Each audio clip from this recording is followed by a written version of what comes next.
대구 중랑구 출신 배영식 의원입니다. 장관님 고생이 많으십니다. 예. 지금 최근에 보면 우리 경제가 참 걷잡을 수 없이 어려운 일들이 많이 생기고 있습니다. 이 원자재 가격 폭등, 원유가 폭등 때문에 우리가 물가를 걱정하던 때가 바로 그저께인데, 거기에 또 환율 널뛰기 때문에 또 우리가 또 죽을 고생을 하고 있고, 또 이제 어저께부터는 이 유동성 위기 또 막는데 지금 아주 또 급급하고, 이렇게 좀 참 이 원유가 폭등에 원자재 가격에 물가 폭등에 환율 널뛰기 유동성 위기까지 쭉 지금 겪으면서 이 총체적으로 이 국민들이 참 어려움을 겪고 있는 것 같습니다.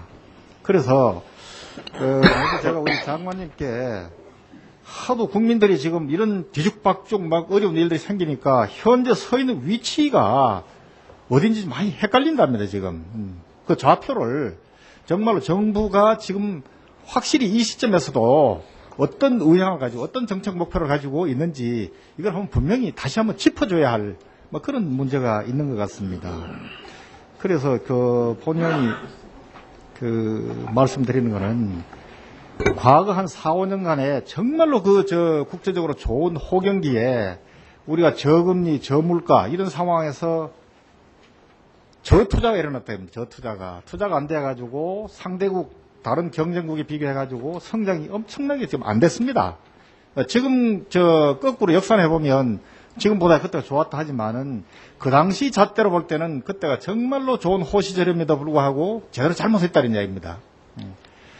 그러다 보니까 이 국내 기업들이 중국으로 어도로 지금 다 나가고 하는 뭐 그런 현상이 생겼는데, 본의원이 볼 때는 그때 왜 그러면 설비 투자가 안 됐겠느냐. 그건 지난번 제가 업무보고 때 말씀을 드렸습니다만은 규제 완화가 말로만 큰 소리 쳤지 제대로 안 됐다 이런 이야기입니다. 제대로 대기업들이, 큰 기업들이 돈을 무진장 쌓아놓고 있으면서도 투자를 안 했다 이겁니다, 이게. 그게 왜 그렇겠느냐. 규제 완화를 제대로 안 해줬고, 두 번째는 이 친노동 정책으로 계속 흘렀기 때문에 여러 가지 사회 경제적인 불안 때문에 돈을 가지고 있으면서 투자를 안 했습니다, 사람들이.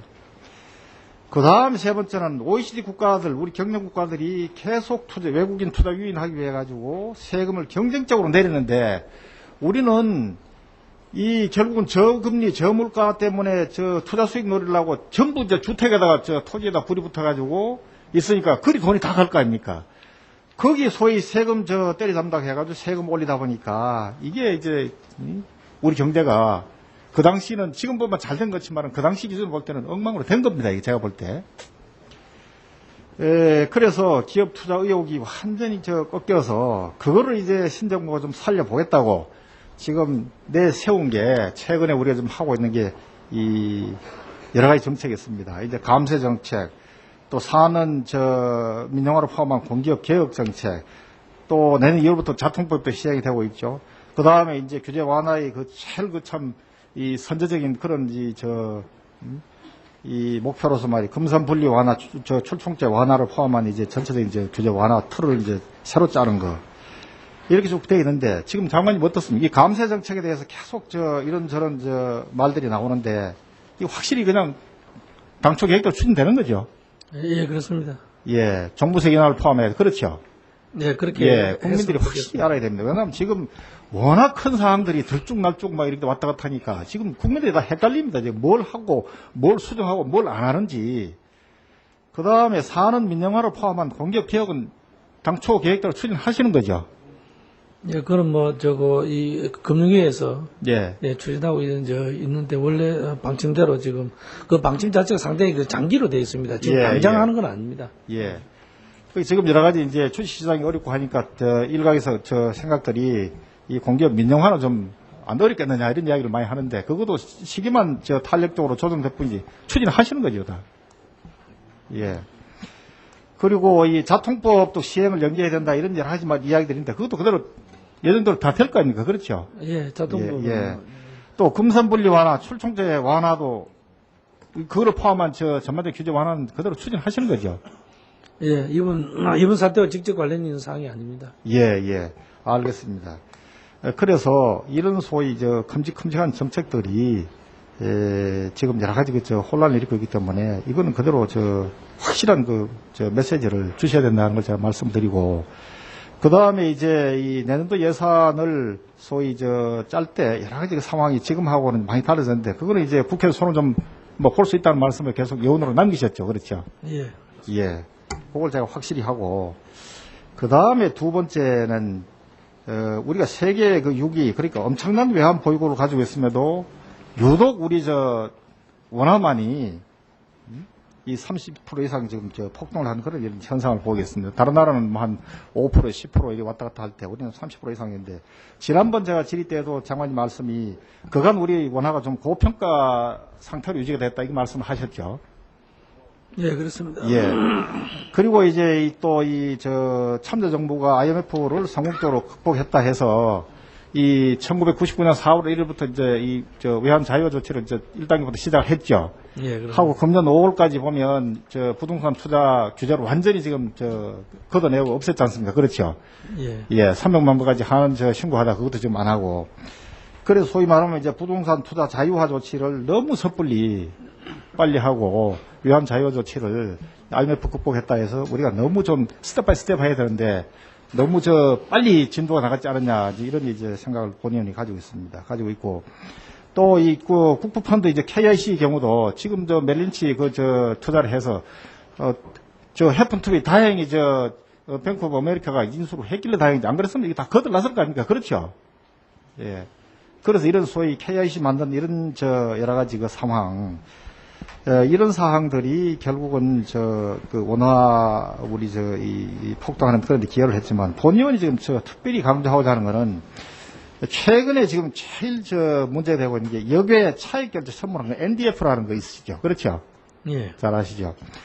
이게 다른 나라하고 우리나라가 다른 게 중국의 위안화와 태국 바트화는 소위 역외 시장이 역내 시장하고 바로 연결이 안 돼 있습니다. 그래서 여러 가지 완충 장치가 되야 되는데, 우리는 이 외환 자유화 조치하면서 완전히 선진국 수준 해가지고 이게 그냥 파이프라인이 이렇게 연결이 돼가지고 뭐 뉴욕 시장에서 하루 전날 어떤 사태가 생기면 바로 소위 이 NDF 때문에 우리 외환 보유고와 관계없이 우리 환율이 막 출렁이고 폭등을 한다 이겁니다. 그런 현상이 많이 있으시죠. 그렇죠. 예. 그렇다고 본의원이 생각해 볼 때 이 NDF를 완전히 수입 자유화, 자유화 조치를 해가지고 전 세계가 지금 같은 바퀴에서 굴레로 돌아가는데 이걸 또 다시 거꾸로 되돌리기는 지금 전혀 무리가 안 되는 거 아닙니까? 그렇죠. 그렇게 했을 경우에 여러 가지 파장을 생각하면 어렵겠죠. 지금 우리 경제 현실에서. 예, 쉽지 않은 과제입니다. 예. 지금 최근에 우리 여러 가지 주식시장이 어렵고 경제가 어려워서 외국인 소위 자금이 주식시장하고 이 채권시장에 빠져나가고 남은 게 지금 어느 정도 되어 있는지 혹시 아십니까? 예, 현재 주식시장에는 한 28%, 그렇게, 거기서 남아있는, 처음에 당초 들어올 때는 가격 기준으로 하면, 그걸 얼마로 봐야 되는지 모르겠지만, 지금 천조를 기초로 한다면 280조, 그러니까 한 280, 2,800억 달러, 그런 정도로 전체적으로 현재 남아 있습니다. 그래서 지금 저희들이 제일 우려해야 되는 게 기존 남아 있는 것도 이것도 지금 우리 잘 챙겨야 됩니다, 지금. 예. 이 남아 있는 잘 챙겨야 돼. 이것까지 좀 또 빠져나가면, 우리 자본 수지 안 그래도 지금 마이너스고, 경상 수지 지금 마이너스고, 외국인 투자 지금 순 투자가 좀 마이너스고, 전부 지금 마이너스인데, 또 이 걷잡을 수 없는 일이 일어난다 이런 이야기입니다. 거기다가 지금 소위 역외 NDF 시장에 지금 우리가 소위 말하면 여기 소위 말하면 여러 가지 세력이 붙어가지고 전 세계에서 우리나라 같이 외환 가지고 장난치고 재미 볼 수 있는 데가 없다는 거 아닙니까? 지금 소문이 그렇죠 지금. 예. 예, 배님 잠깐만 시간만 주시면, 그런데 우리가 지금 국민들이 여기에 대해서 많은 의구심을 갖고 있기 때문에 아주 쉽게 제가 이야기를 들으면, 지난 이 4, 5년 사이에 외환문을 너무 많이 열었습니다. 그래서 주식시장 같은 면 거의 1,000억 달러에 가까운 돈이 일시에 들어오면서 우리나라 능력에 과하게 원화를 고평가를 시켰습니다. 일본의 3배를 고평가를 시켜서 외제 성역자 싸게 사고 해외에 가서 싸게 여행하고 골프 쳤습니다. 그렇죠. 또 그러다가 와서 지금 현재 또 이 상황이 어려워지니까 지금 또 급속도로 빠져나갑니다. 빠져나가면서 또 우리 환율을 또 절하시켜가지고 우리 물가를 상당히 이렇게 하고 있습니다. 그런 차원에서는 이번을 그 여러 가지로 깊이 있게 생각도 해보고 반성도 해야 과거 정책에 대해서 깊이 있게 반성을 해야 될 때입니다. 그래서 그러한 문제들에 대해서 정부에서 여러 가지 생각은 하고 있고 또 정책들에 대해서도 많이 생각은 하고 있습니다. 그러나 갑자기 그래 된 것이 아니라 지난 몇 년 사이에 특히 지난 2, 3년 사이에 엄청난 외자가 문을 열어놔서 들어오고 지금 그것이 빠져나가니까 다른 나라에서는 왜 덜 흔들리느냐. 그걸 자꾸 지금 정부 뭐 잘못 이런 식으로 이야기하는데 내용이 그게 아닙니다. 지난 다른 나라에서는 적게 들어왔기 때문에 적게 빠져나가니까 덜 출렁거립니다. 우리는 많이 열어가지고 많이 들어왔다가 지금 많이 나가니까 출렁거립니다. 그래서 그런 데 있어서 아까 말씀드린 그렇다고 해서 NDF라든지 이것을 하루아침에 우리가 다시 규제를 한다든지 문을 닫는다는 것은 참 또 그대로 문제가 있고 이 상태하에서 최선의 방법이 뭔가에 대해서는 상당히 어렵지만 우리가 지금 생각을 하고 있습니다. 예, 좋은 말씀입니다. 그래서 금융당국이 우리 이 장관님께서 선도적으로 이 문제는 정말 우리 심도 있게 한번 검토를 해봐야 됩니다. 왜냐하면 우리 IMF를 성공적으로 극복했다 해서 이 3편을 먼저 너무 일찍 터뜨린다고 외국 언론들이 얼마나 질책을 했습니까? 그 대표적인 사례가 지금 이 외환 부문에서 지금 일어나고 있는 겁니다. 그렇죠. 예, 지난 2, 3년간 정말로 그런 결과를 우리 능력에 과하게 외자가 들어와서 그래서 우리한테 많은 데미지를 입히고 또 나가면서 또 데미지를 입히는 이런 형국입니다. 예.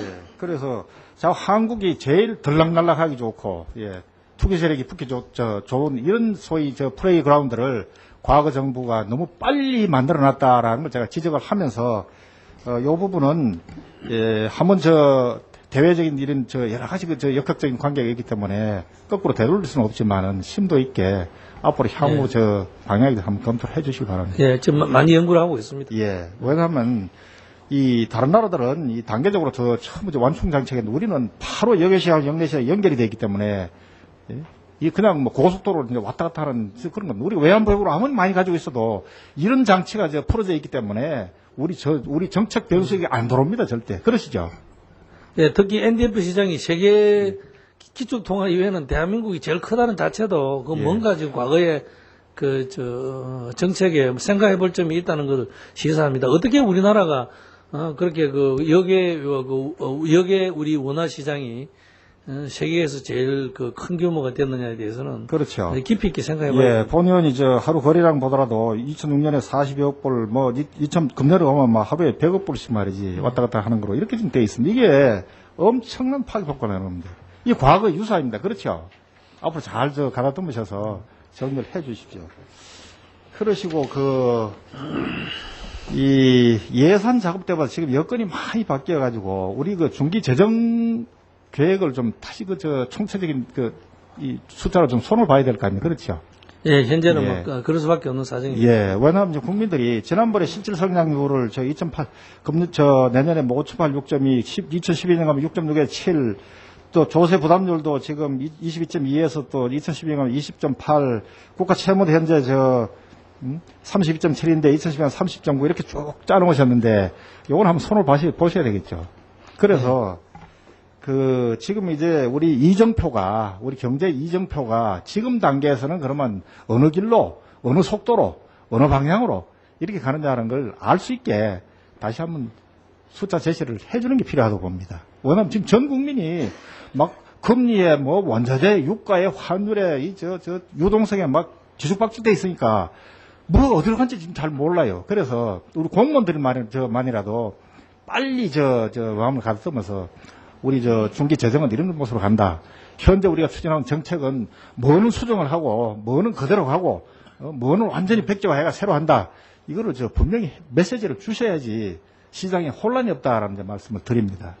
예, 그러시고 이 국가 경제가 어려운데 지방 경제 제가 말씀을 드려서 안 됐습니다만은 결국은 지방 경제가 잘 돼야 결국은 또 국가 경제도 잘 됩니다. 지난번에도 제가 장관님께 말씀을 드렸지만은 행안부의 특별 소비세가 유독 대구만 제일 전국에서 꼴찌고 균등 예산에 들어가는 국책 사업도 대구 경북만 제일 꼴찌다는 데 보면 제가 본의원이 숫자를 내보면 전남만 하더라도 말이지 45조가 꼬리표 달렸는데 대구 경북은 8조밖에 안 되고 그저께 수출입은행에 중소기업 보증을 보니까 대구가 저 정부 제일 꼴찌에 맨날 가지고 유독 대구만 그런데 그리고 부산에 저 본부 항공대에 가보니까 전통산업 저 육상한다 하면서 섬유산업 같은 소위 고부가가치를 할 수 있는 이런 데는 전혀 안 해준대 또 대출이 안 일어나게끔.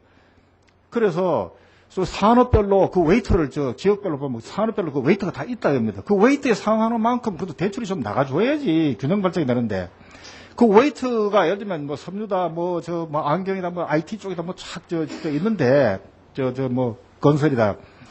그 웨이트하고는 전혀 관계없이 이렇게 좀 되니까 이 산업이 지금 지방이 지금 다 죽어갑니다 지금. 그래서 그런 부분도 우리 장관께서 좀 신경을 써주십사 하는 말씀 드립니다. 왜냐하면 지방이 지금 사경에 지금 헤매고 있기 때문에 앞으로 소위 말하면 국가기관 전체가 하려면 지방이 골고루 잘 돼야 합니다. 그래야 그 악순환의 고리를 끊어줘야 되는데 그걸 꼭 좀 염두에 두시고 한번 챙겨 주십시오. 장관님 계실 때 이걸 한번 바로 잡아 주셔야 그 다음에 악순환이 안 됩니다. 그 말씀을 꼭 드리고 싶습니다. 예, 다음 우리 예산 심의 과정에서도 지역별로 균형이 이루어지도록 예. 그다음 또 새로운 그 균토계획 개편에서도 그런 거 예. 많이 노력을 하겠습니다. 예, 제가 왜 이런 말씀 드리는 건 대구 경제에 제가 살리는데 총대로 메고 있기 때문에 이 말씀을 드리는 겁니다. 예, 감사합니다. 그리고 국세청은 제가 서면질의를 하겠습니다. 네, 예, 배영식 의원님 수고하셨습니다. 다음 마지막으로 안효대 의원님 질의해 주십시오.